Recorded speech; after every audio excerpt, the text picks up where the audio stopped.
buenos días. Desde el área de extensión técnica del Centro Morning. Interamericano. From the Inter-America Center on Studies Social Security, I would like to say hello to all of you joining us March 25th, this webinar entitled Experiences and Challenges of E-Health During COVID-19 Pandemic in Latin America and the Caribbean. On behalf of the Inter-American Conference Social Security and the direction of the Inter-American Center on Studies Social Security, and on behalf of Daisy Corrales Diaz, I would like to thank you for being here, and also like to thank our panel members for being here, and also those of you joining us through Facebook Live and Zoom. Without a doubt, IT and communication have become a key aspect for health systems. Like the WHO has pointed out, electronic means have tried to improve information flows, to provide support in service rendering and management of health systems. To elaborate on this subject matter, we have great panel members, experts in public health, global bioethics, IT and communications, as it pertains to population and health services, telemedicine, communication, and telehealth. Dr.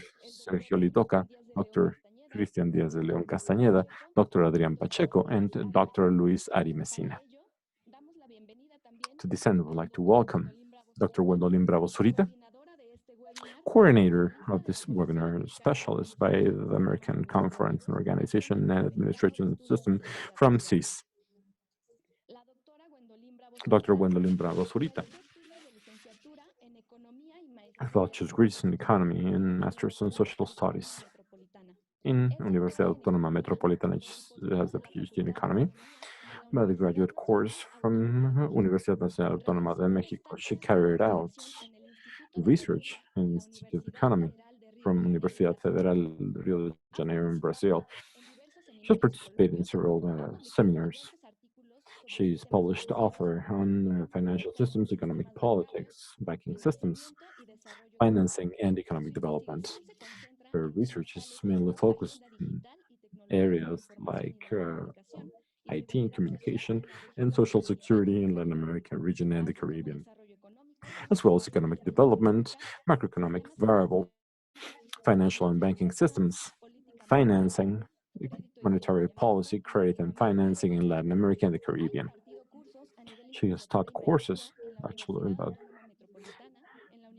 bachelor's degree courses in Universidad Valle de México and Universidad Tecnológica de México. Currently, she's a specialist from the Inter-American Commission Organization and Administration Service in CIS. Dr. Gwendolyn, I'd like to welcome you. Thank you very much, Ana. And thank you very much for a kind presentation. I would like to thank our panel members and everybody following along as spectators. Thank you very much for being here. Like Ana Belén pointed out, be very welcome to this webinar, Experiences and Challenges of E-Health During COVID-19 Pandemic in Latin America and the Caribbean.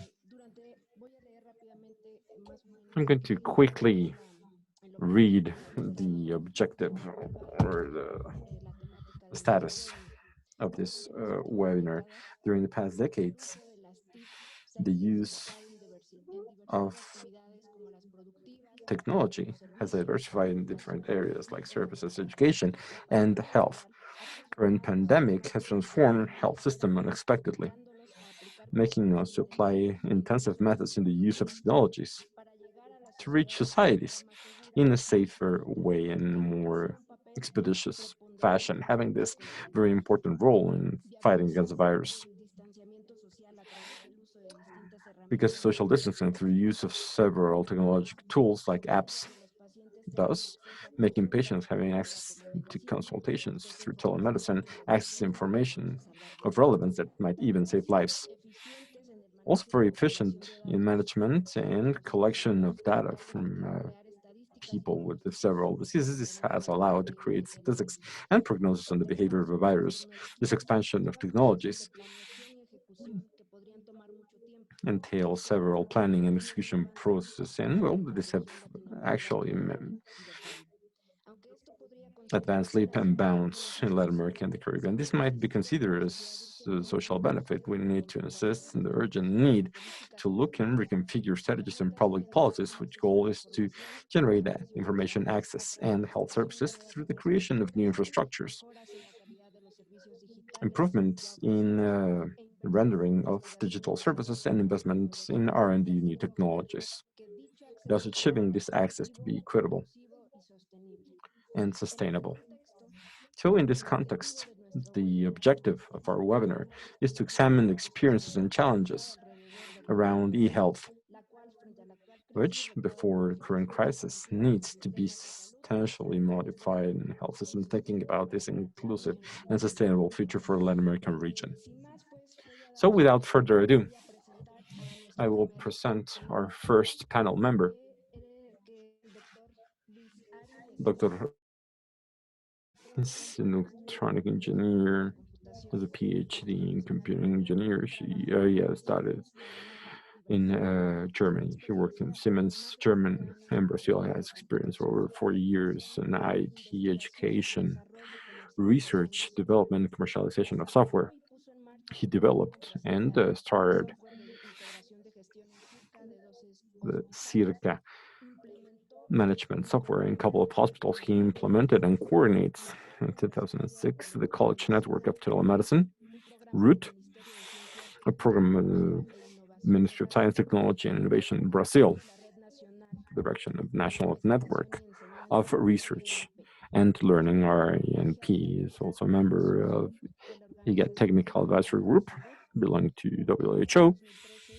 Between 2013 and 2019, aside from being chairman of the Brazilian Association of Telemedicine and Telehealth, ABTMS, from 2020 to 2022.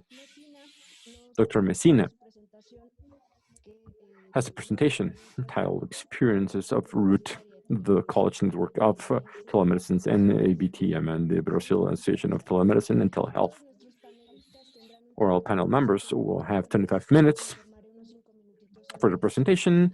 I will give you fair warning for you to close your presentation. So, Dr. Messina, the floor is yours. Thank you very much for joining us.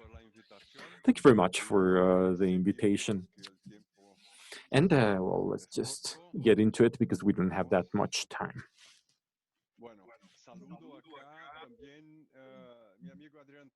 So I will say hello to my friend Adrian Pacheco, with whom I've shared many an event here in Brazil and in Mexico and throughout Latin America.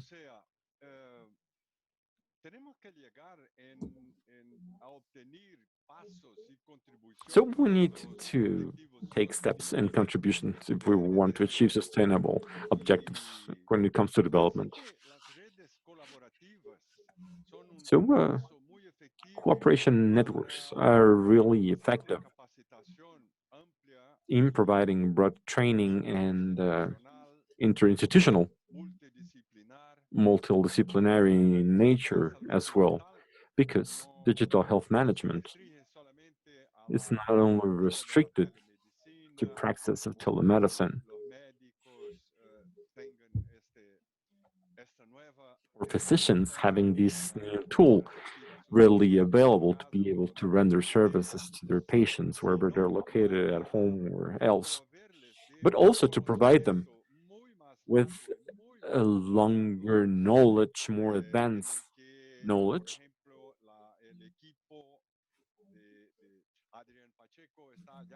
where Adrian Pacheco's team has been working for a long time, 10 years,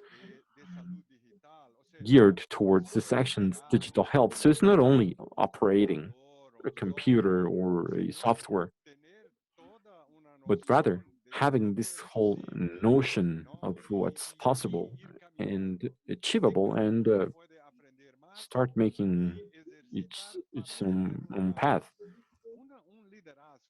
to be able to have true leadership in the different actions within their own profession. And that's where I'll be reporting today. We started out with the College Network of Telemedicine, 15 years ago, back in 2006, with the purpose of connecting college hospitals, college teaching hospitals, because we were really poorly connected. And as important that this step was, and we really acknowledge here in Brazil, we started with phase two, 2008, with 45 college hospitals linked to national colleges in Brazil, thus reaching the 27 states, provinces in Brazil. And in 2011, we went right into phase three to create, I mean, not only connecting these hospitals, but to provide them with a telemedicine unit and telehealth unit in such a way that they can provide distance assistance or teleconsultation that is said directly to the patient, or interconsultation amongst physicians or healthcare professionals, or to improve their capability in remote teaching or the capability in cooperating in investigation research with their colleagues, with their friends in other states, in other latitudes in the world. So in all these hospitals, we have implemented the telehealth and telemedicine unit.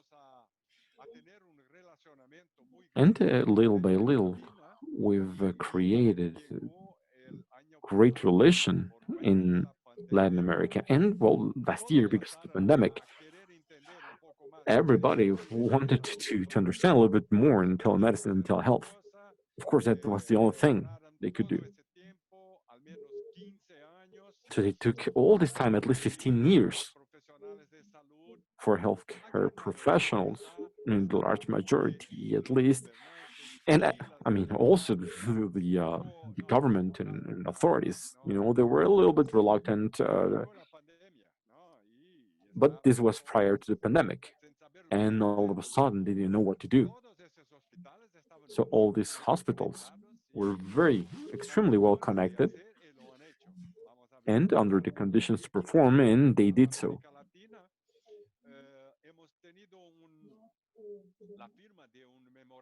And now in Latin America, we undersigned an understanding memo between the Clara Network, which is the Latin American connection of advanced networks, that connects the academic networks in Latin America and the Caribbean. And well, this is one step towards achieving more structure, because it is fundamental. It is paramount for advances to happen in such a way that we understand first that we needed to collaborate, we need to contribute amongst ourselves in subject matters that we're dealing with today, for example. And in that way, we'll be taking steps towards achieving our goals. So back in March 16th, we launched the college network telemedicine in Chile, with the participation of 4 large colleges in Chile, like Chile, Valparaíso, Universidad de Desarrollo, and Concepción, taking this first step towards this expansion route in Latin America, or scientific networks of cooperation in Latin America and the Caribbean, for this to ultimately reach the population and students. For students to have the quickest access possible and being able to understand these practices,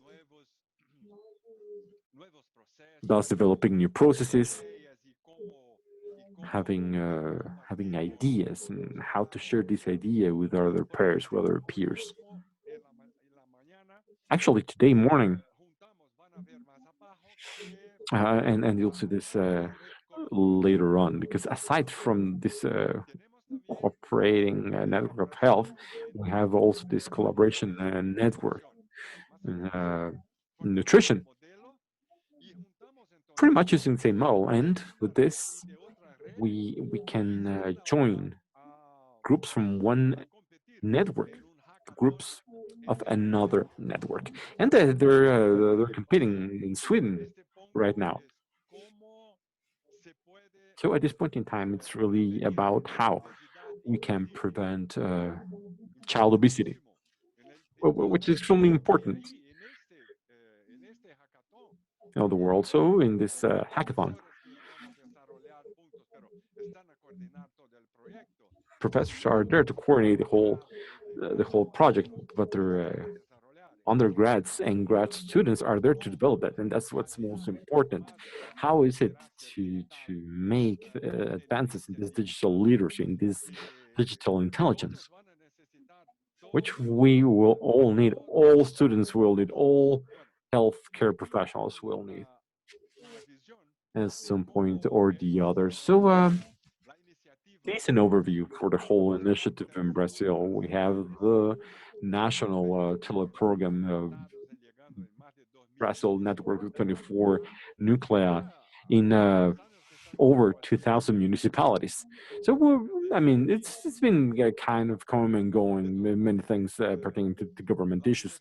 However, we also have the Universidad Abierta, Sistema Único de Salud, and the a network that's more focused on the professional of the soul health professional in Brazil, and well, with more academic focus. So it is with these groups and healthcare professionals that we started creating these groups we called special interest groups, until we arrived to having almost 90 groups. But every single years we have at least between 15 and 60 operational groups: indigenous health, brain vascular accidents, health simulations, anesthesiology, health in children, teenagers, and yet we have another example of bank human milk that has straight relationships with Latin America and the Caribbean. We have other specialties like oncopediatrics, pharmacology, health children and teenagers as well. And from here, we came to realize that from the six special interest groups were created back in 2008. I mean, at least when we started with the creation of the specialty groups, 6 out of the first 8 that we created are still active. So this is quite a large number. 6 Ocean Adolescentes is one of them. Teenage health groups is one of the original 8. And here you'll be able to see that's Adrian Pacheco, right in the middle of this picture, near this gentleman with the yellow pullover. So he's between him and Andres from Cepal. And this was a product or a project using resources from BEAD that contribute quite a bit for the advancement of telemedicine and telehealth in Latin America. So we started with 6 ministries, but we ended in 2013 with 18 ministries. These are all the different ministries of health, aside from BEAD, OPS, aside from International Society for Telemedicine and Health, CEPAL, of course, and the representatives of all these ministries are extremely involved in the commitment of making advance in this practice. And we still have that the contact with all of them. And we created this maturity model to assess how each of the countries are doing in this sense. So it was really a very enriching experience. And now, under the pandemic, Congress is trying to pass laws because so far in Brazil, at least, we didn't have authorization for us to provide medical consultation remotely. I mean, the doctors could go to the patient's house, but with the pandemic, we saw the need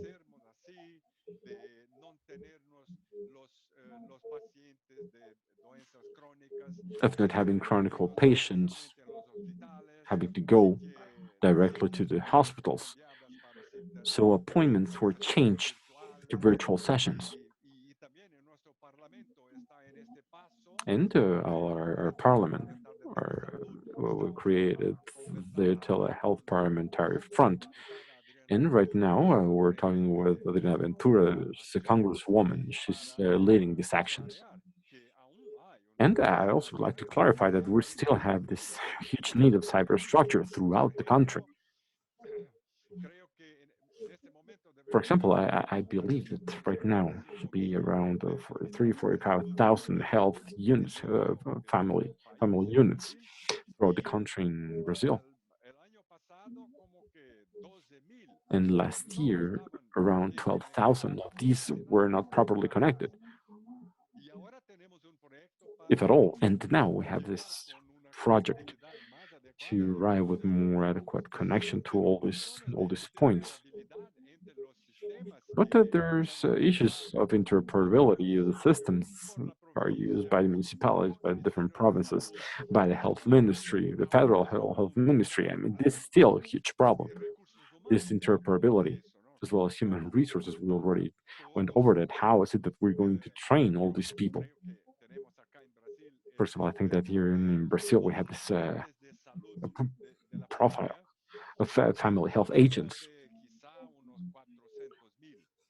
of around 400,000 people. And I mean, it's natural to assume that they're not properly trained. And those who are properly trained, I mean, of course, there's some exceptions, but that they're trained using mobile software. But that's it. The things that we require much more training. We need for these people to become critical, for them to have a vision and an ethical standing. All these actions, and not only them, but all healthcare professionals. So there's a need for governance. And authorities understand this, but they still haven't legislated about it. So that we have this cooperation networks. And we need to strive to have proper governance, which will, of course, impact all the people. Now, the WHO, in my opinion, was kind of stagnant between years 2015 2019, give or take, on this subject matter. And well, they came last year with this digital health platform, building digital information infrastructure for health, 2020, and I was really happy when I saw that in this document put together by the WHO. They quote our telemedicine college network as a success story. And this step, I think, I deem very important. December last year, they made a roundtable with academics to discuss digital health systems, trying to understand how to come up with networks, this digital health network of networks. Extremely important, of course. And in Brazil, the health ministry has touched upon the digital health strategies for Brazil, and they again touch upon uh, HR, governance, interoperability. That's great. We're on the right path, but we need to treat all this de facto. I mean, in terms of interoperability, training, and so on and so forth, and also the academic network, or the equivalent to Clara in Europe is a SHRM, which is the academic network of networks in Europe. And after this baseline meeting in the health for the world's academic networks contribute among themselves. but more than steps towards digital health. So that's what we actually need. And right now, we have something else connecting Brazil to Portugal. This was connected in the middle of the Atlantic Ocean. It's a link. It's called the European link to Latin America for research and learning. So we will make great use of it. So that's why we have this road with a clear network in IGA, the WHO, but also with Japan. We have the endoscopy Latin America Japan sessions, which are very good for many people, also for Mexico. They already visited the University Hospital for Kyushu, and everyone can partake. You can apply. With the BRICS also, we are making progress, but not so much as I would like. It's still not a formal work group with the BRICS, but we are moving forward. And I think it's 40% of the world population who are on BRICS. It's huge. There are huge countries that really need telemedicine. With Portuguese speaking languages, countries, we have worked very well. We have telehealth, and we have a group, a permanent group with telecommunications and telehealth, telemedicine. We are working to plurinational as well, the Cape Cod, the Mozambique, and also submarine Cape. We have that between Africa and the Americas that links Rwanda with Fortaleza in Brazil. And at the beginning of the pandemic, we created a route, the SIG COVID, which has or holds every week a session with specialists from China, Russia, the US, Australia, Brazil, Mexico, for indigenous health from Mexico, and we have a discussion with healthcare professionals. And we've had a great participation, mainly for the first semester of last year, over 3,000 participants. And we are actually maintain them with only one session. We keep one session a month. And here's another example of integration for telehealth in Brazil and Argentina.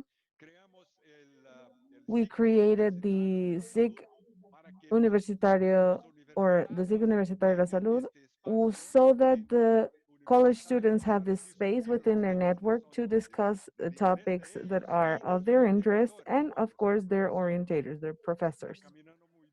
It's actually working really well. And then the private sector practice, which was quite low before the pandemic, it rocketed, it skyrocketed. And actually now everyone is either wanting to practice or actually practicing with interconsultation, teleconsultation, everything. And that's a trend that's going to keep going further and further. And as you can see here, this is the Amazonia state where they have very big difficulties, and they have worked with trainings, uh, remote assistance with the Amazonia state.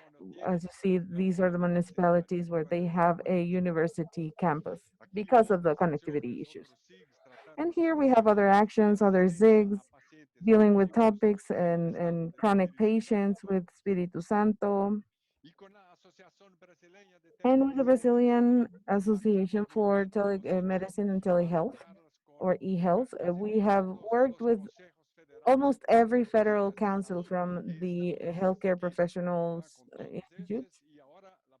We have been working with them, and then next week we are going to work with psychology as well. Doctor, you have 5 minutes, please.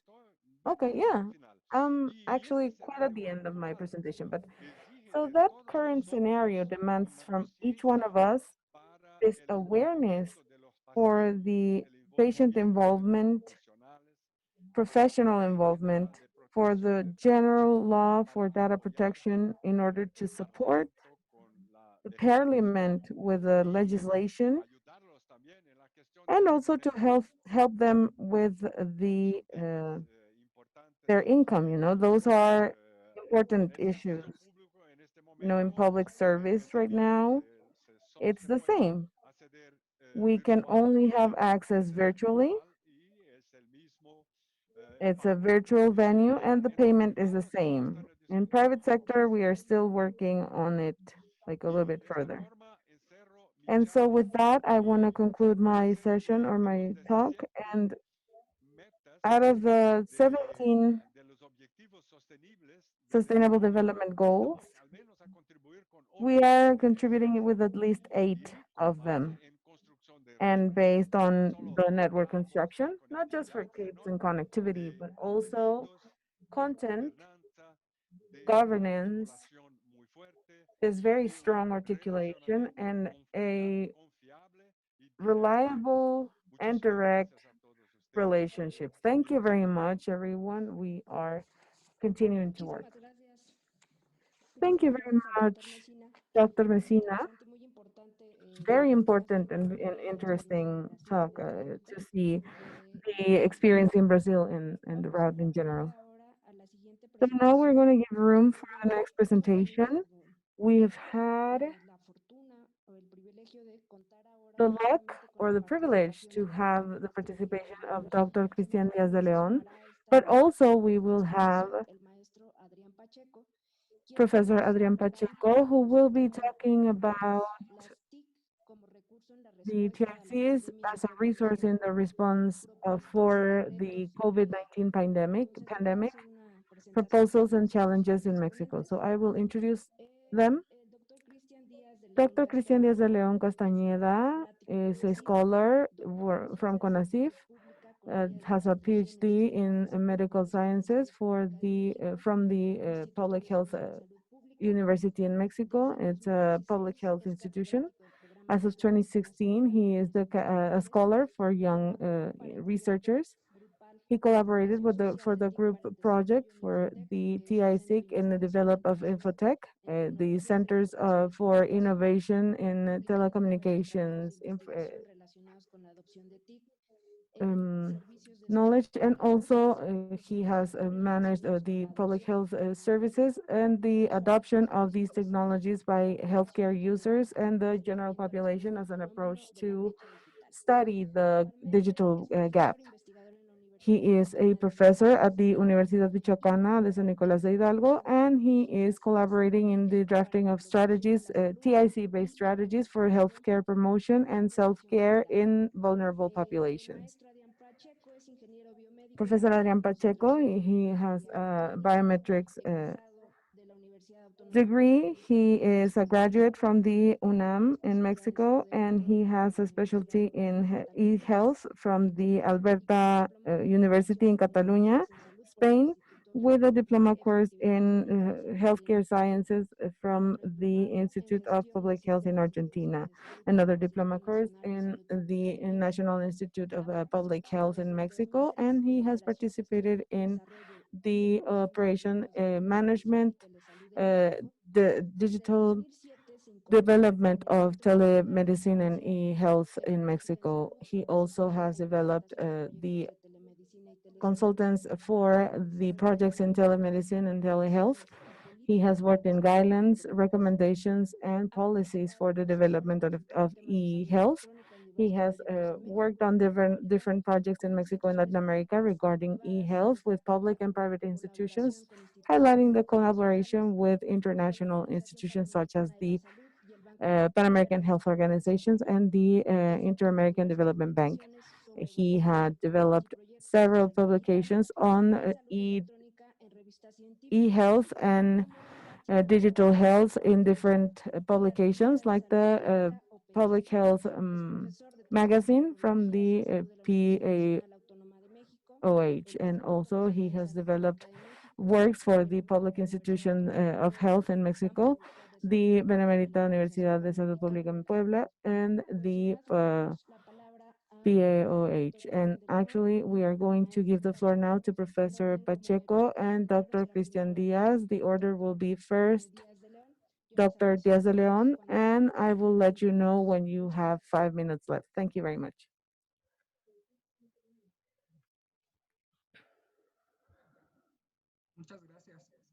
Thank you. I have to share my screen, right? Yes, that's right. You can share it now.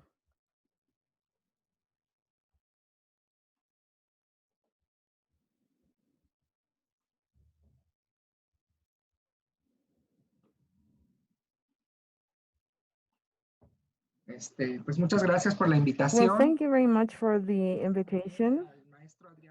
Thank you also to Professor Adrian Pacheco for accepting to participate here. And the topic that we are going to present is TICs as a resource for the response of the COVID-19 pandemic in Mexico. And we think it is important to talk a little bit about the healthcare system, very similar to other countries in Latin America. We know that our health system is fragmented,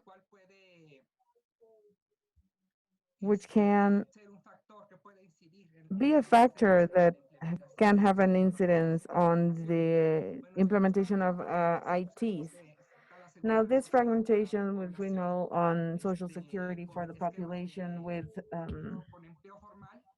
a formal job and other schemes for population without any formal works, which is the INSABI that coordinates the different healthcare institutions and the Social Security institutions. We have the ISTE. It's for the state workers, that last one, and also some institutions from the state as well. And there are other schemes that are specific for certain populations, like the workers of the Petróleos Mexicanos institution and for the armed forces, and also private schemes for people with purchase power for that. Each one of those institutions has a different coverage and different service provision systems, different financing schemes. And COVID has promoted convergence, interinstitutional convergence as a response of the pandemic. It was coordinated with the healthcare ministry or the Secretariat of Health, which is the entity that regulates all that in our country. And as a response to the pandemic, we had signed agreements or collaborations that have promoted for the population to make use of different services regardless of their affiliation or their condition. So that's one of the most important parts that have changed or that have been promoted during this pandemic. And also, on the other hand, we've had important structural changes,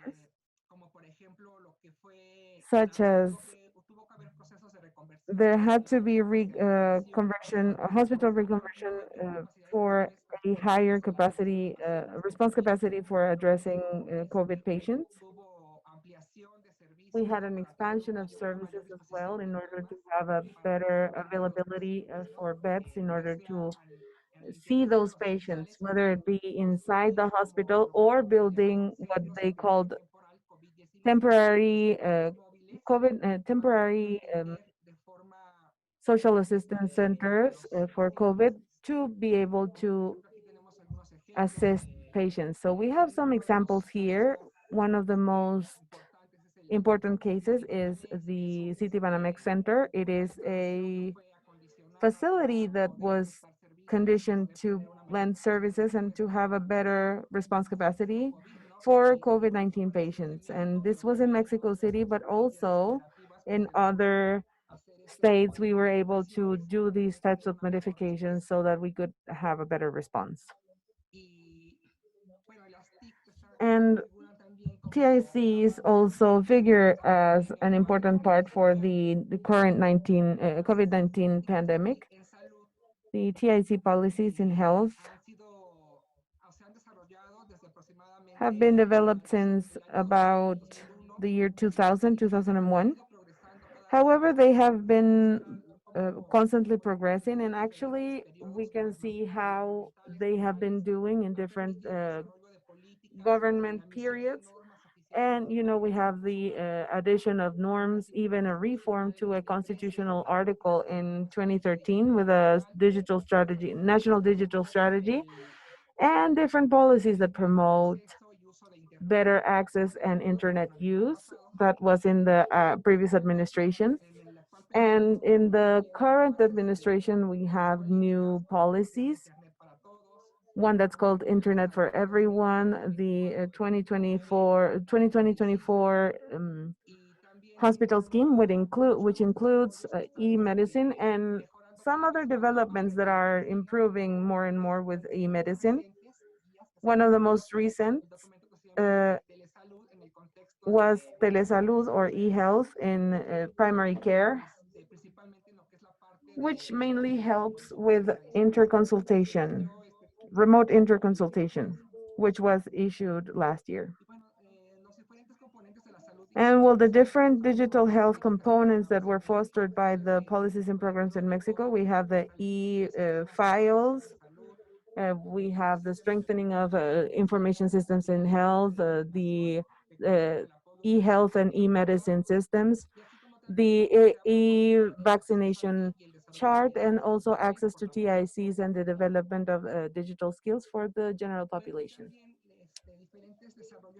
And there are also different e-health developments given the pandemic. For example, the issuing of some websites, microsites, and repositories for public and private entities.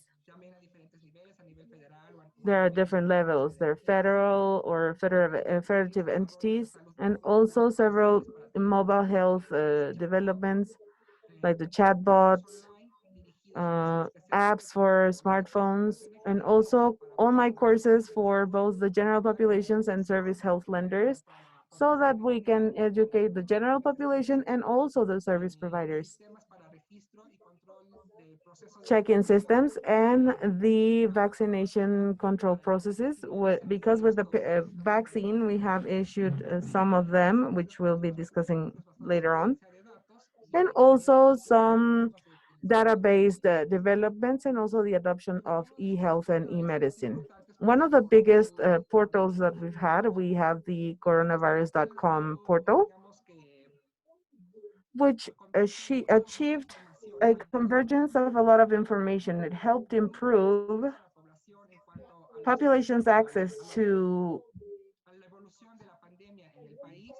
information regarding the evolution of pandemic in the country, but and also it gives information for both patients and service vendors by having e-promotions and self-care tips and recommendations for the general population. That was some of the features in this portal. As I said, it included much of health prevention for the population and also e-learning schemes for healthcare professionals. Another of the portals from the National Institute of Public Health, there are some other websites for checking on the pandemic in the country, depending on the different regions. And some institutions that are, some special institutions did their own portals, like the IMSS. It's one of the social security schemes that I told you about.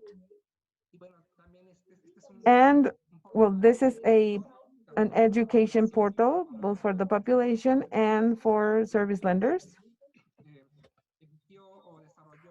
They issued or developed, or it was issued or developed by the IMSS. This is actually a chatbot for WhatsApp. It helps with education and it helps the communication with the general population through these schemes. In this case, this policy was called sana distancia or safe health. To have self-care measures like using the masks, social distancing or physical distancing, and all of these policies helped, all of these were helped by this development of the chatbot. So this is also a smart phone app. It was issued by the Ministry of Health, and actually different states worked, like Mexico City, for example. They have their own portal and app so that the population could check on hospital occupation and also obtain more information regarding COVID. On the other hand, we had support through different phone lines or emergency numbers like the 911, which helped with psychological and health attention for different schemes, or and these services or these schemes helped channel and provide information for the population regarding what hospital they could go to or what they could do in the event that they had a certain condition, health condition.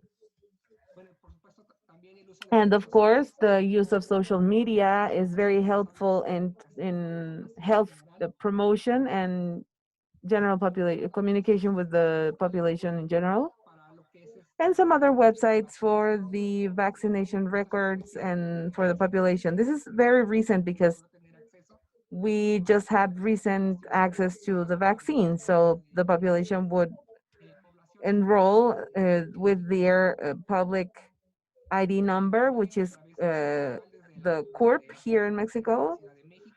And this one was held by the Public Health Ministry in Mexico City, where elder people can come and check in when and like the date and time for their vaccination to be applied. And here, these are apps of data monitoring for the pandemic. We evaluated people's mobility for each entity. This is a case of Mexico City, and we could see that mobility actually came down during March and April, which is when the COVID-19 started in 2019, 2020. And actually, this is the issuing of recommendations from the government entities or the health ministry so that we could evaluate this part of the population. And also e-medicine has had a boom right now, both in the public and private sectors. At the private sector, doctors have more and more offers for online consultation with different e-media. For example, here the e-consultation with Dr. Alia, which is where we have the catalog of service lenders, medical service lenders, and they're having more and more offers for online consultation. Also, on the other hand, from public entities, they have promoted the adoption of these technologies on behalf of the medical staff.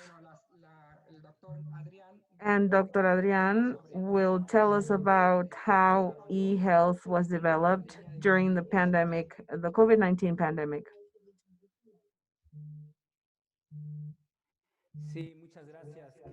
Yes, thank you very much, Christian. And I want to say hello to everyone listening today. As I said, as Dr. Rivesina, these are works that have been going on for several years. We need to consider that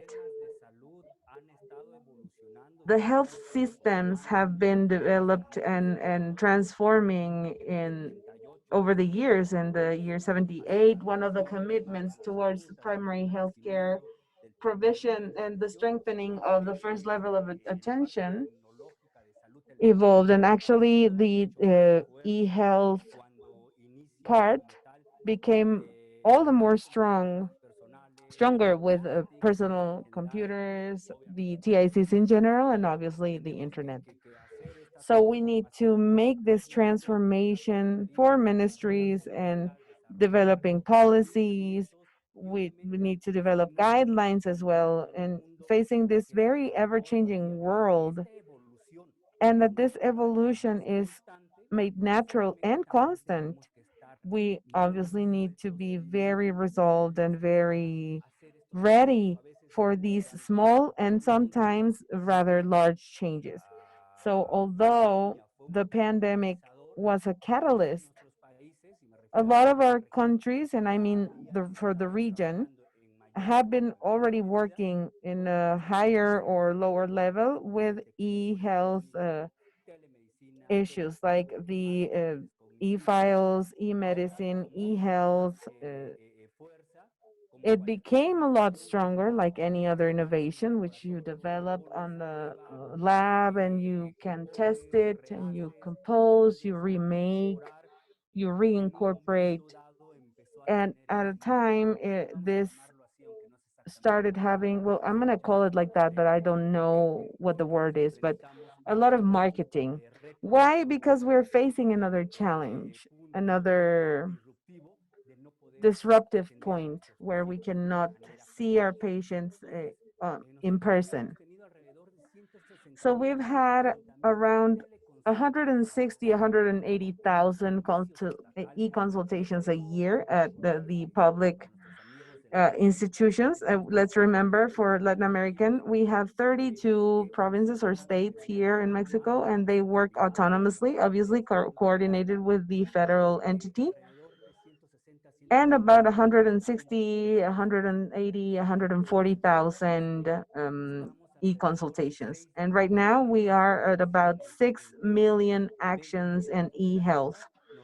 20 federative entities reported 5,794 consultations. Not all of them were consultations. They were in 112,000, and a consultation with the patient, the healthcare provider, and within our hospital, they are addressed by or seen by a specialist or sometimes a subspecialist. Now the scheme has changed towards seeing from home, and I mean the doctors. Sometimes they were not at the hospital facilities, but at home. And the patient was at home or their work site, I don't know, elsewhere, using different systems, different devices. It's a lot more accessible, but also with a certain risk of speculation. 8 federative entities applied websites, 7 entities developed mobile apps for COVID, 3 states implemented cognitive assistance or AI. I'm not saying it's AI for e-consultation. They are especially for channeling, properly channeling and more efficiently channeling those calls made by the users, the doctors and the patients, and anyone who was seeking for information regarding COVID or general information about their health.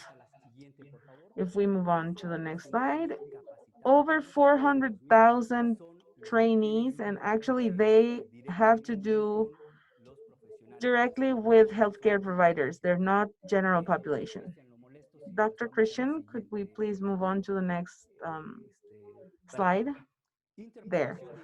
So image interpreting was done because they were sending x-rays, tomographies for some other healthcare providers so that they could make a proper diagnostics,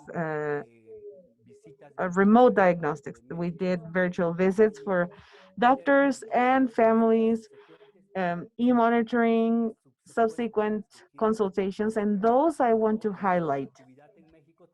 Mexican normativity says that a consultation has to be practically in person, especially because you have to do a physical auscultation, but a subsequent one, if you have all the data from the patients in a file, if it's e-file, the better.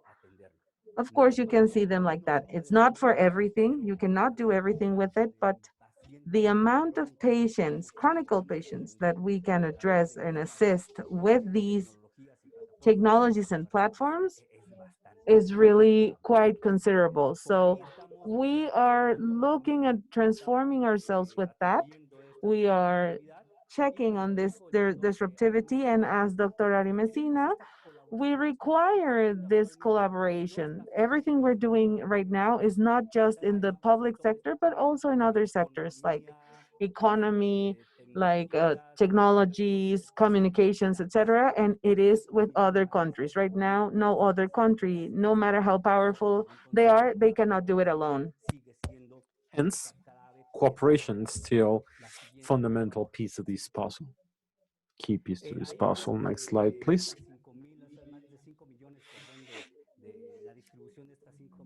So this is the distribution of these 5 million actions, all of them pertaining to COVID, some others to potential mental health, high-risk pregnancies,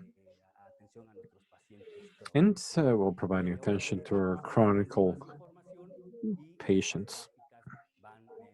So we will have more information, and these charts will improve, not because there needs to be changes, but because information is being gathered in a more continuous fashion. And just some final thoughts. Yes, you have 5 minutes to conclude your presentation. Yes, I think it's a little bit under that. So what happened with COVID? We saw more participation in institutional agendas because nowadays most of our hospitals or institutions have electronic health telemedicine within their agendas. And as a strategic factor to be able to render best service for patients. So this in itself is a super favorable result, but of course we need to exploit it.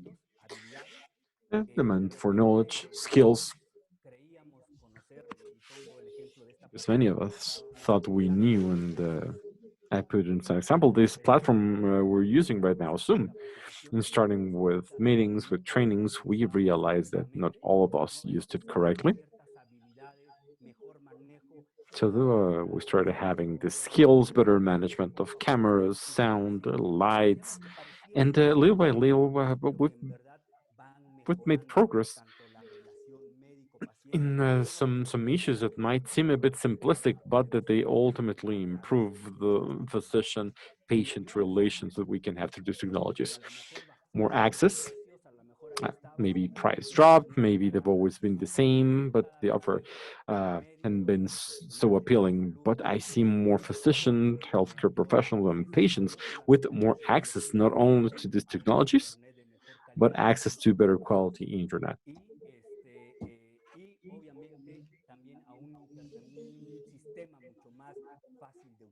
And of course, to a more user-friendly system. Sometimes we overdo things, and we look something as simple as WhatsApp. I mean, I'm not against it, but we shouldn't be using it for teleconsultation purposes, where our patient's information may be compromised in any way, shape, or form.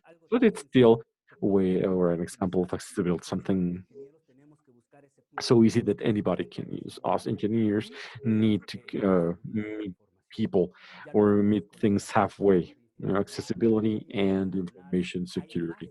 And there are many experiences, no matter how small they are. We have more institutions, more physicians saying, I've used this, I've seen it, it's working, so let's use it. I like telemedicine. I am a quote unquote digital physician. I can provide consultation to patients using these technologies. Hence, well, we have acceptance of the technology. And saying that that's from a presentation, I would like to also thank Dr. Christian. That are, well, those are names and oh, yeah, our social networks. Thank you very much, Christian, Mr. Adrian Bacek, for your presentation, and well, also thank you very much for adhering to our times. So thank you very much for sharing your experience. Now I will pass the floor to our next presenter, Dr. Sergio Lidioca. His presentation is bioethical considerations in big data and health systems. Dr. Lidioca is a physician studying the Buenos Aires University, master's degree in public health. He's a professor and researcher on the surgery department of Miami University, a director of global bioethics from the Bioethic Institutes of the University of Miami. The Bioethic and the Public Policy Center is a center that cooperates with WHO. And As Global Bioethic Director, Dr. Liutaka's work is centered around the development of research activities and education activities with the governmental organization, colleges, and private sector on protection of human subjects and responsible behavior when it comes to research. From 2005 to 2019, he was International Director of the Initiative of Institutional Formation, the CITI program, an initiative based on the web for the ethics in research and responsible conduct communication when it comes to research. In 2011, he was a panel member of international panel research from the Presidential Commission for the Study of Bioethic Matters in the United States. I will pass the floor to Dr. Toca. Thank you very much for your presentation and for accepting our invitation. Doctor, I will give you a 5-minute warning. And the floor is yours. Well, thank you very much for giving me the possibility to talk to you today. As a matter of fact, I've been learning quite a lot from my peers before me. And I truly believe that my introduction was perfect, because I'll be talking about current context that we're living under the pandemic. And again, this data usage for the construction of big data, artificial intelligence systems have been favored or stimulated a little bit by the situation we're undergoing. But it is something really that has been with us for quite a while, which has created new paradigms in the field of bioethics. I've learned quite a bit from my colleague Luz Messina, because I've learned about the situation in Brazil, and possibly the situation in Latin America is not as similar. Some places with more information, but still, I'd like to share with you that everything we've talked about previously, regarding e-health or medicine, generates data, and this data will ultimately feed these big data systems. And I will talk from the standpoint of bioethics, and that they're quite different. There are a lot of different definitions of bioethics, and those of you who don't work in bioethics, and it's also my fault, because this might happen. I mean, they reach so high in their philosophical appreciations that people oftentimes wonder, how can we apply this to everyday life? That's why I would like to take this quote from Neo Gracia. He defines bioethics as a plural systematic study for the resolution of ethical problems that happen in medicine and social science fields. But he talks about everything pertaining to not only stability and feasibility of scientific development, but also technical development and its applications, and everything that we've been listening to here today regarding e-health and health system has to do with the technological scientific development, which are modifying and changing paradigms that we have when working in health systems.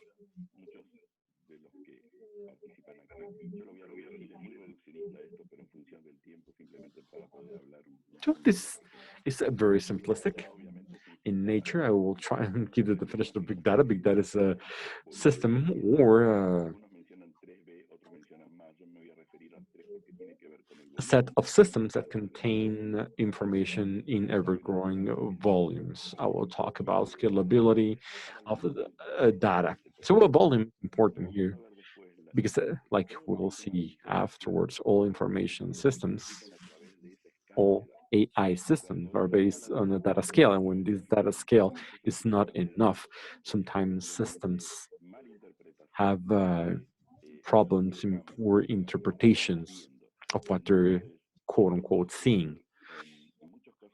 Though this might happen in many cases when information is not precisely complete.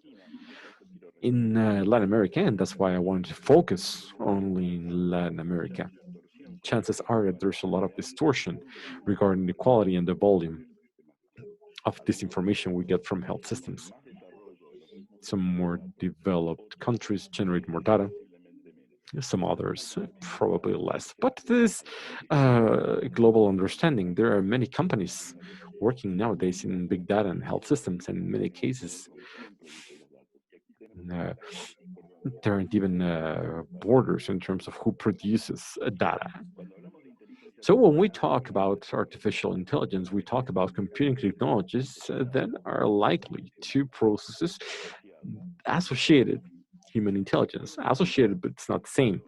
It's not the same thing, and they might provide sense to different types of reasoning, non-structured reasoning. Things like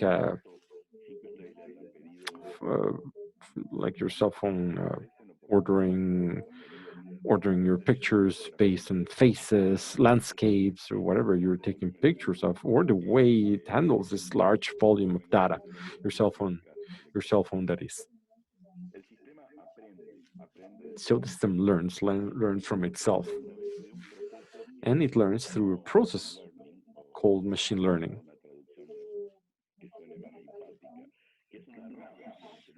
So it's actually a branch of AI that uses algorithms to be able to predict, learn, identify, and systematize. And so whatever it collects, it feeds into the system.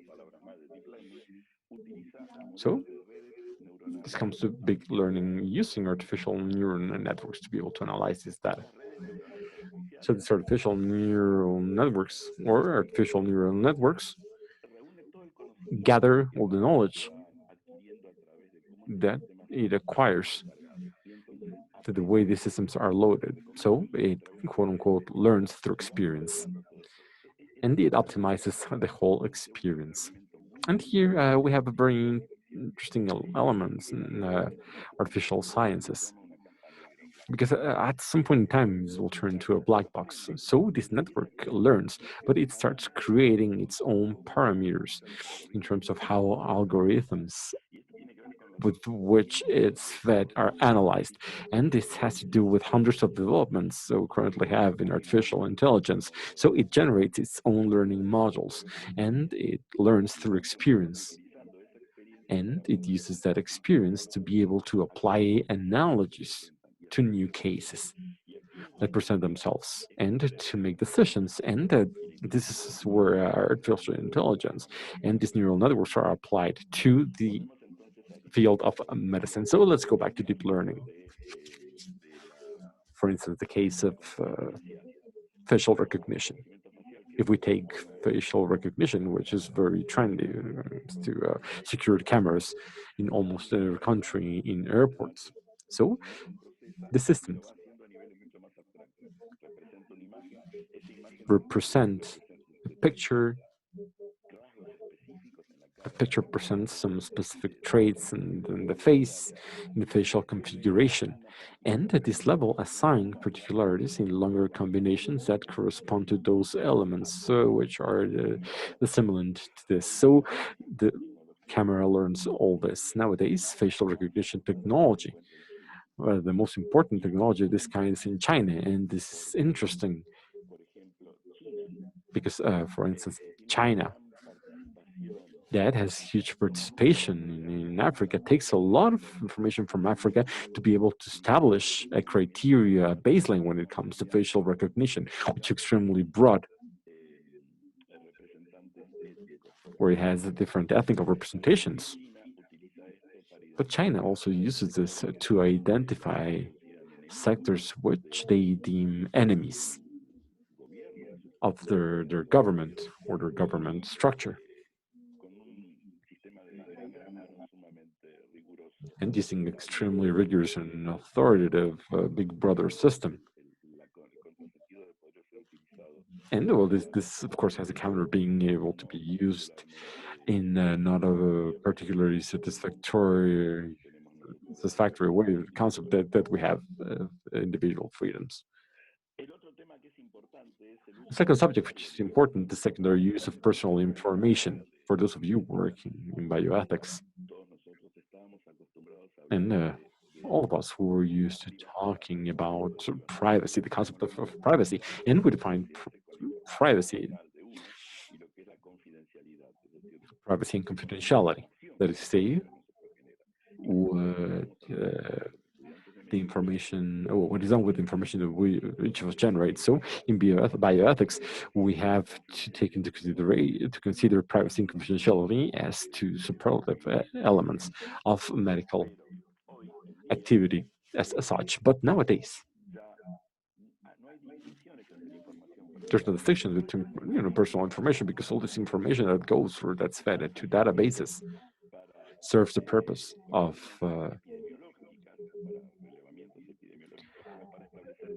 epidemiological gatherings or to establish patterns. So the criteria of consent or permit that one has regarding personal information is really diluted. Of course, one trust, and it has to do with confidence and something abstract, something that's up in the cloud regarding the governance of the systems. But all of this is a reason of tension. Those of us working in this, because again, the secondary use of personal information has benefit use when you use it for epidemiologic matters like this pandemic or certain given infections, or it might have to do with creating stigma or discrimination on particular sectors of the population. So let's get to the conditions for a trustworthy model of artificial intelligence that might be applied to health. That has to do, of course, with the quality of the software. But like I mentioned before, trustworthiness, reproducibility, transparency, and responsibility or accountability. And it's to be anchored different role players within all this activity. Especially because, if I may, software at some point in time acquires life of its own. It starts choosing its own patterns and algorithms, and it starts using its own identifications. But aside from the fact that algorithms are learn, they might learn incorrectly, because they might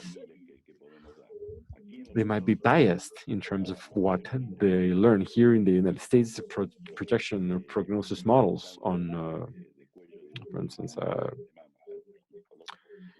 uterus cancer or breast cancer in African American women gave out a much worse prognosis than prognosis of white women, as if the disease, or at least that's the way the system interpreted, was more serious in African American women, post-Caucasian women. The problem is that what the system did not tell with the African American women in general, due to social, economic reasons, because of marginalization, they go to medical consultations later. So being able to catch tumors in time were affected. And the difficulties are larger. The consequence of this is that disease is more serious in African American women, but not because the disease is conditioned by race. But again, the system didn't understand this.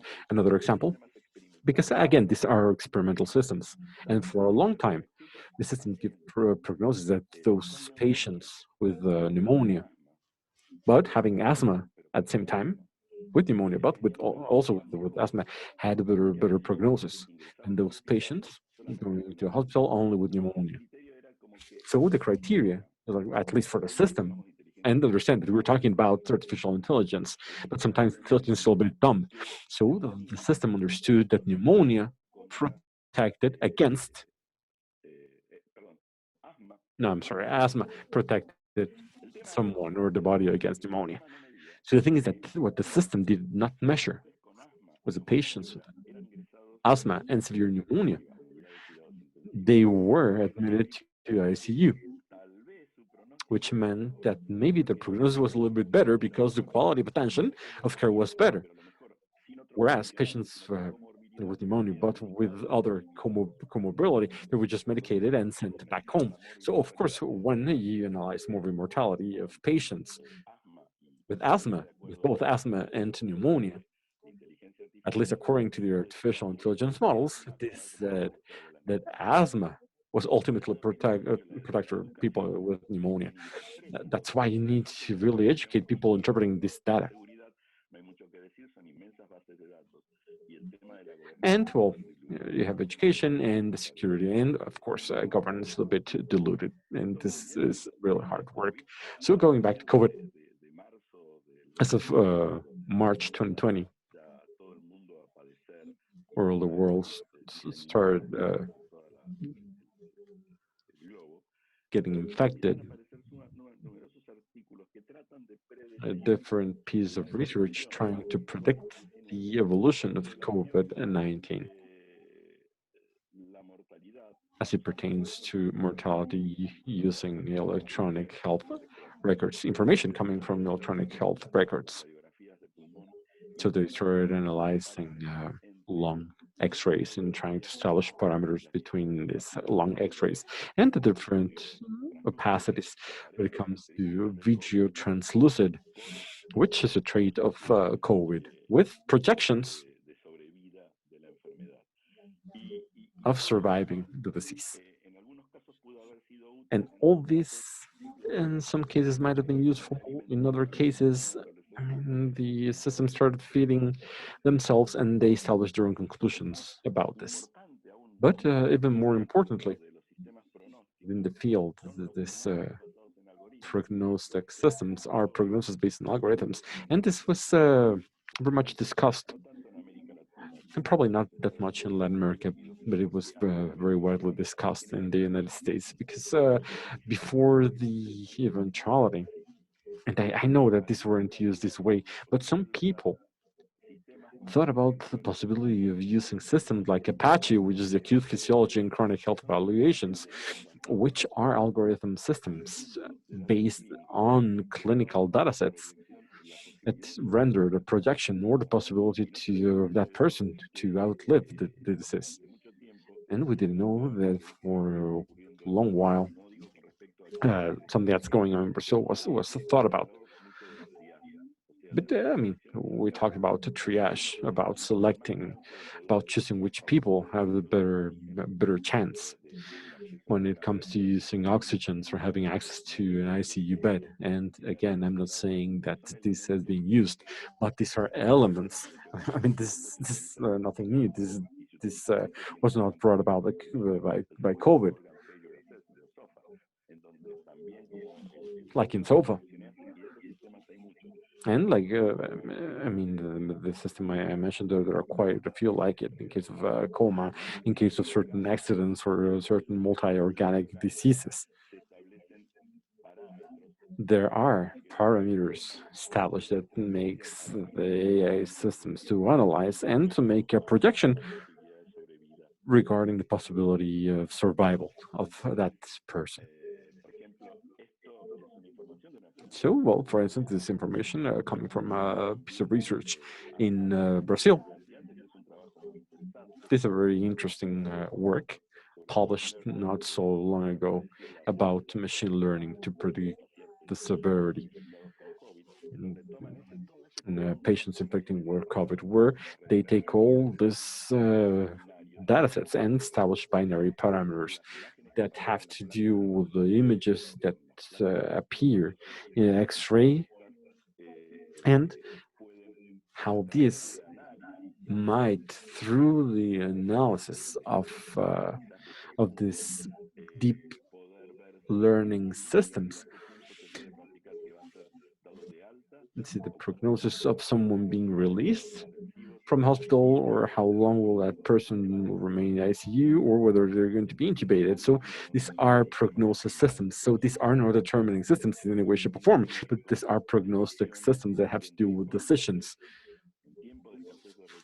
We're in time of resource scarcity, might become,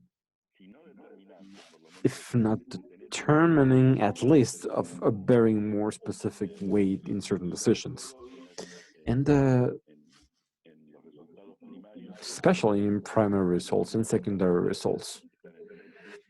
Having the possibility of being in sepsis, coagulopathy, everything that's taken into consideration that stage. And all this information are also based on several data sets, lung radiology. And here I'm only listing a couple because this piece of research is extremely interesting, because this kind of hammer looking for a nail, and it kind of discusses this novelty in the use of all the systems.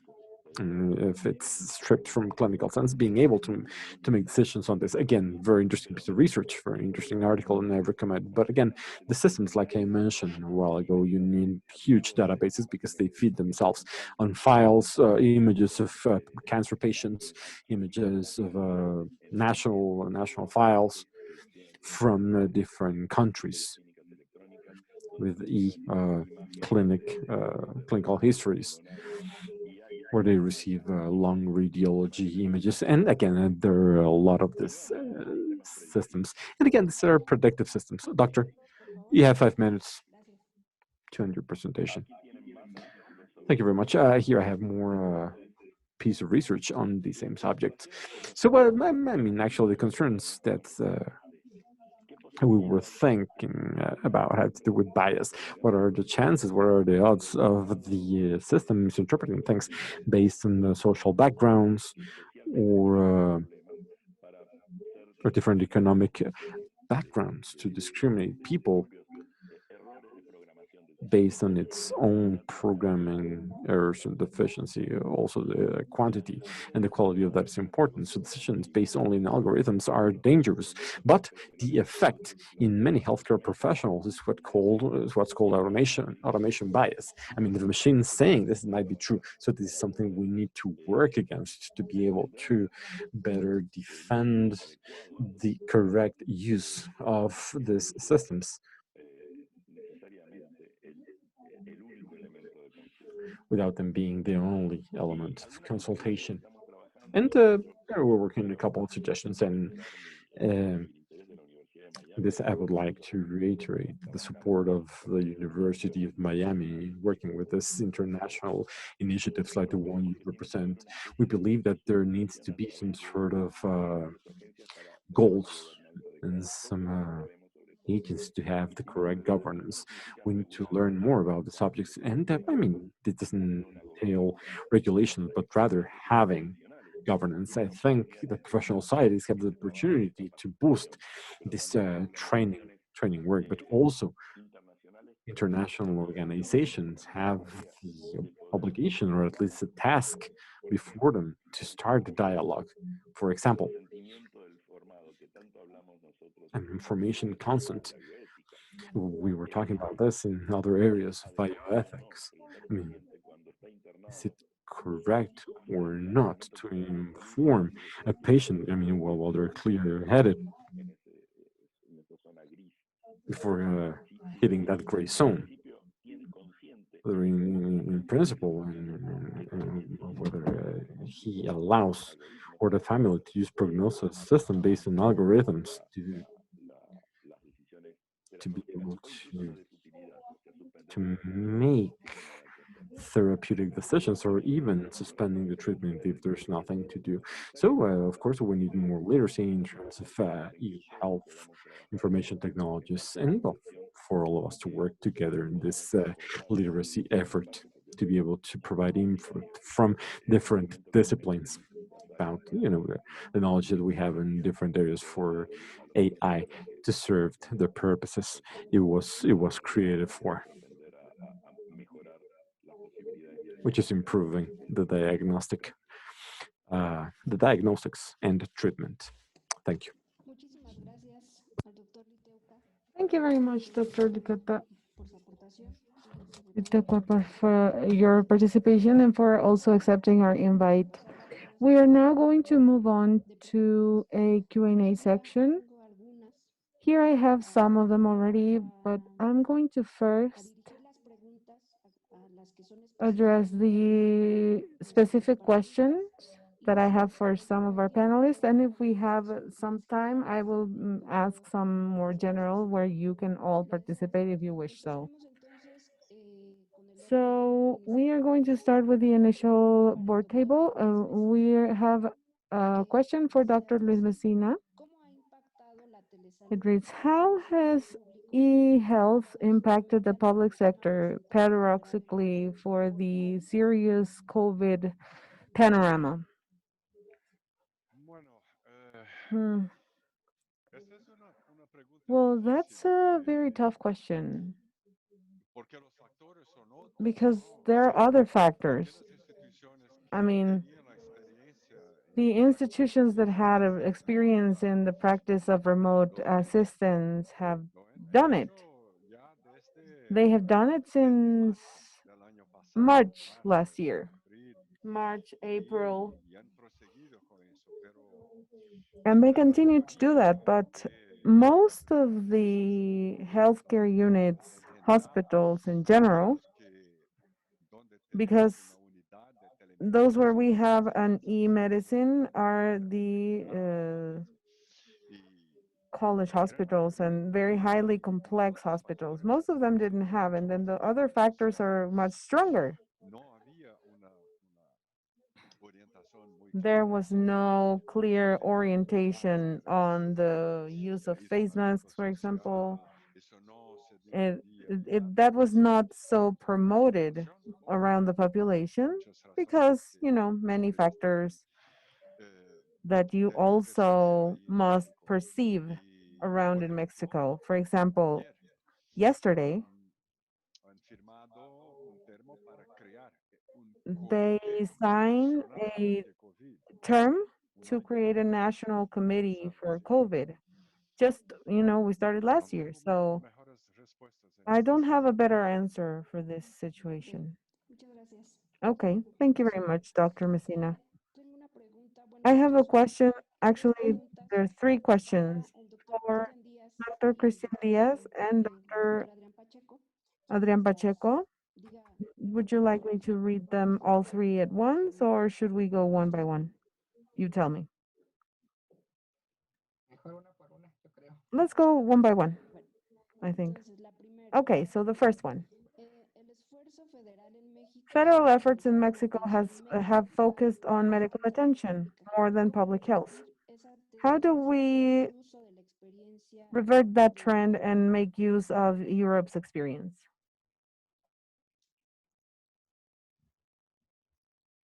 Well, I think in the specific case of European countries, they are more advanced in the TICs in health. Everything health related is more advanced there, so that's something we can learn from them. And maybe, well, retaking that topic that we're trying with e-health, we can learn from them in this field. Yes, in addition to what Dr. Diaz said, very similar to what Luis Ari in Brazil was saying, this ecosystem is composed of many other institutions, not just the ones that have to do with e-health or telemedicine. This is a much broader policy. Of course, we need to add up and to seek on how to be listened. Technologies are not just for medical attention. They do solve a lot of access issues, but as I agree with the person asking, this vision needs to be a lot more holistic, more integral, and more focused on public health. Thank you. Another question, it specifies by Dr. Amanda Gomez. It says, it's for Dr. Adrian Pacheco. What actions have been done after COVID in order to expedite the law that backs up e-consultation for protecting physicians in case of a poor diagnostics or a misdiagnostic? Well, I salute Dr. From the public health institutions She knows how complicated it is to come up with these laws, but COVID as a catalyst made us move a lot, as we said, towards regulators, people, and the legal representation. So we have documents and actions because there were immediately emerging legislative proposals. But it is complicated. It does not just depend on, we wish they only depended on Cenetec or just one division. But legislators themselves, which is actually, we're saying that they're a different force. We are in the executive area. So legislators come together, they make a law proposal, and then they go to executive, we review that. But as an ETEC, we give our perspective, and it's very, avant-garde and very forwarded. But, we need to listen to quality, bioethics, we need to listen to the teaching area, and obviously they all have their perspective. And luckily, or unfortunately, they are all convinced that we are going to use technology, very open technology, or with very specific features. So going or getting an agreement with 5 people is complicated. At an institutional level, it becomes very, very hard. So the actions we have taken are quite a few, as we said. With we talked with legislators, with federal and local legislators. We based also on international experiences. We are actually about to close the legislation. We close that one and start the new one. So we are taking advantage of this great momentum that we've gotten to point out these issues. And also, as I was saying, I am reading, we are in dire need of protecting doctors for the usage of technology. Well, they're not unprotected. There's some confusion sometimes. What we're missing is specifically a normativity. The law is there and it allows. Maybe a specific normativity is what we're missing right now. Now, if there is a law and it's wider, well, that's great, but we are on the works for that. Thank you very much, Professor Adrian Pacheco. Now, we have a question for Dr. Sergio Luteca. The adaptation of the legal framework towards the e-medicine practice is inevitable. Is this adaptation process in a way coordinated, or is it inevitably forced? Well, it was kind of addressed by Dr. Pacheco. I cannot talk, I mean, in Latin America, there might be a lot of differences. And so at a regional level, it's hard to take one single criterion as a genius, for example. So we have a general consensus, it was not forced, but in many cases, the doctors who work with e-medicine, which is basically radiology, for example, they need to log in or get credentials for the state where they're going to work. It depends on the state. Some of them require that, some of them give you more freedom, but they usually have licenses for different states where they're going to practice. I believe that, I mean, it's for doctors, but it could bring up some very interesting legal matters, because at some points we're talking about not just doctors working for a country, but also international doctors. And in the case of a lawsuit or inappropriate usage of data, how are we going to handle that aspect at an international level? So I think it's a topic where we have open discussion. There might be at some point a supranational organization that addresses these points, but I don't think this is forced. I think we're working in that sense. Thank you very much, Doctor. I would like to add to that point here. given the pandemic in Brazil, we have a law for the duration of the pandemic in which doctors can have assistant or can doctors can assist their patients at home, and the interconsultation. You can have two doctors there, two physicians there. I saw a question about the test, patient testing, like a physical auscultation. And actually, that is a concern. So much so that there are some trends here in Brazil where the first consultations here, they have to be in person. But there we have the problem that several municipalities in Brazil don't have doctors. And they're not no specialists, for example, to help us. So it is necessary, in my opinion, in this case, an interconsultation, which is between healthcare professional, because there are no local physicians, and of course a long distance one or a remote one. They can see them and make recommendations if they can. That's great. They should. And that way we can move forward with the discussions like here. If we take, for example, psychology, they were already discussing those issues, just like in Argentina. So in the 90s, I think they were doing that already. In the Federal Council of Psychology in Brazil, they started in 2004, 2005. They already had a resolution that it was very clear on how they can see their patients when they are home or remotely. Also, I want to clarify something, Louis. Um, and it actually has to do with the question, now that you mentioned Argentina. This regulation also has to do with the platforms they're going to use. For example, you mentioned Argentina, and I always think of psychology because they're using WhatsApp or Skype for consultations.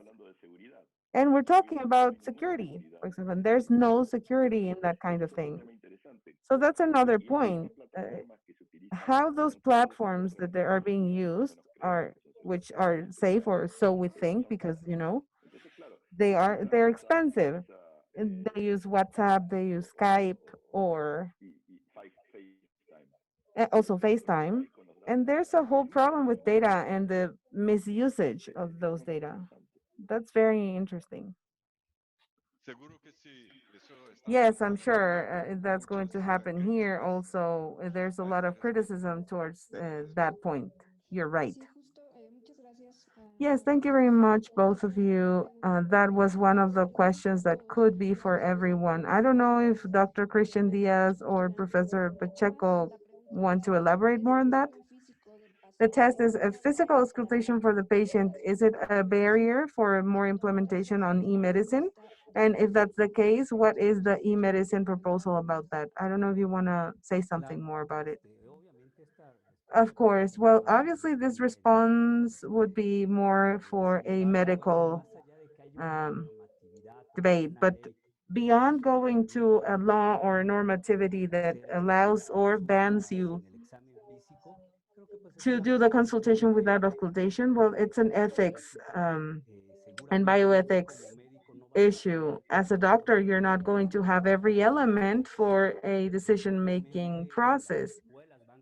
Obviously, at schools, if we find other elements, for example, it changes, like Sergio was saying, with AI, and other mechanisms that could work for you as a doctor to make a decision and you're sure about it, well, then go ahead by all means. You can do that without auscultation. But for doctors my age and some younger ones who studied with a foundation where magnesis or the propedeutic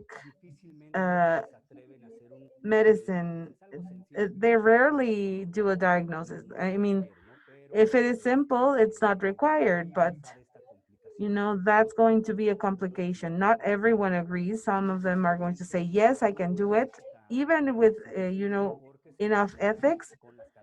because they think that the new skill, they have the new skills to use those technologies and have a good amount of information that gives them the possibility of making that decision. However, some of them are going to say no, even if they're young, even if they're millennials or completely, technologified. Yes, that's a barrier. Normativity is going to have to adjust. To this day, I am involved in love and I'm fostering telemedicine, of course. I also sometimes have to take a pause and say, well, this is not for everything. It's not for 100% of the practice. Let's see what you can use, how you can do that, what equipment you need, and if you're a healthcare professional besides your patient, if it's a first time patient and they're on the street in a loud environment, well, the answer is obvious. You need normativity to tell the patient that you need to see them. You don't deny them the attention, but you need to see them in person, unfortunately.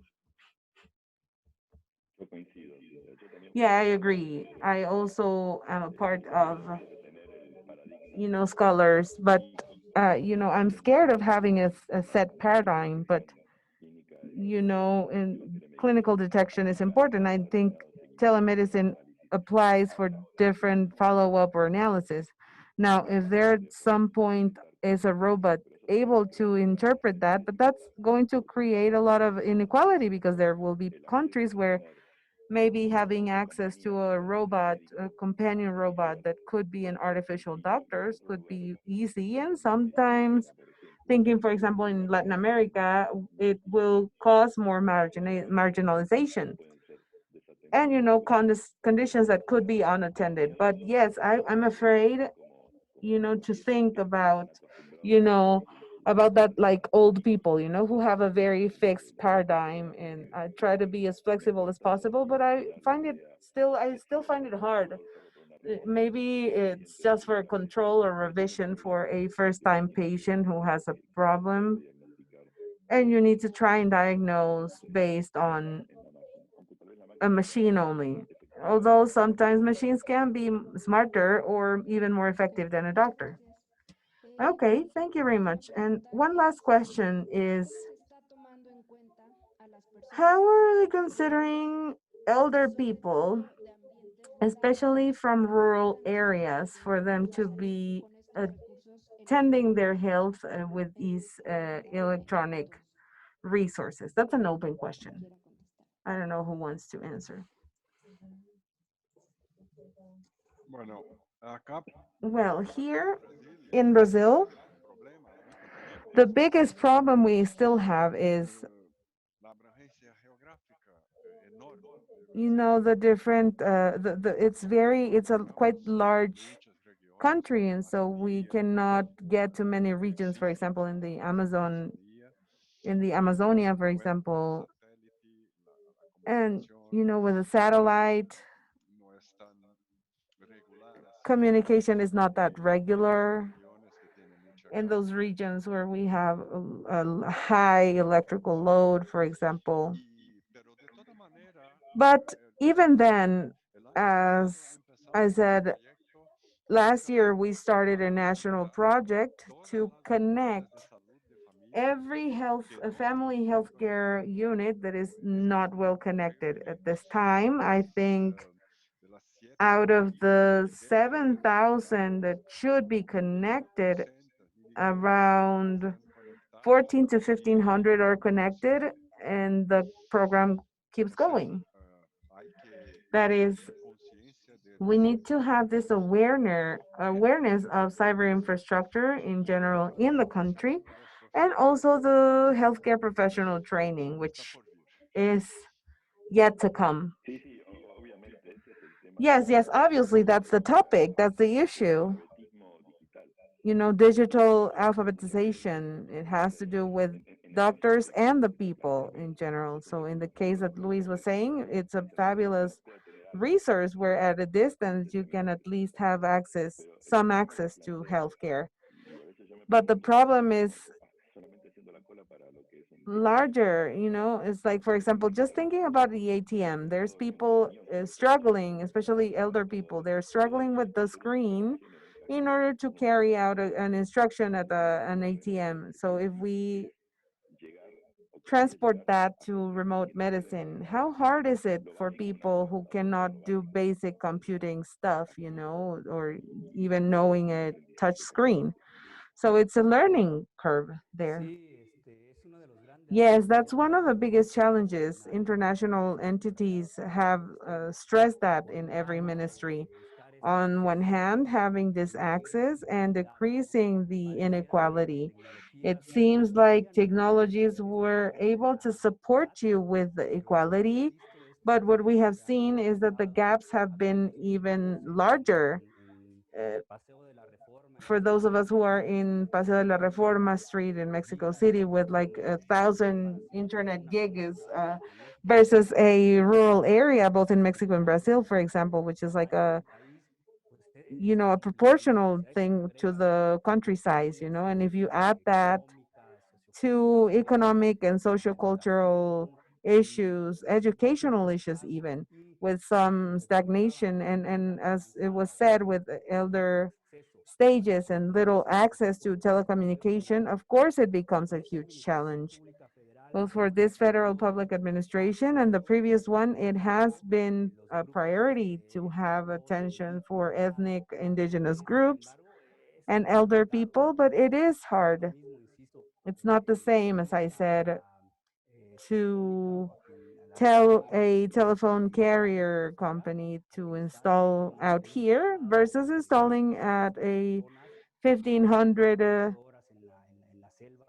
inhabitant town in the Sierra of Chihuahua. So it becomes complicated. We need to see how we can sort it out. We cannot let this gap get larger, but also the answers are complex. There's innovation, disruption, more integration with other organizations in order to find the right answers.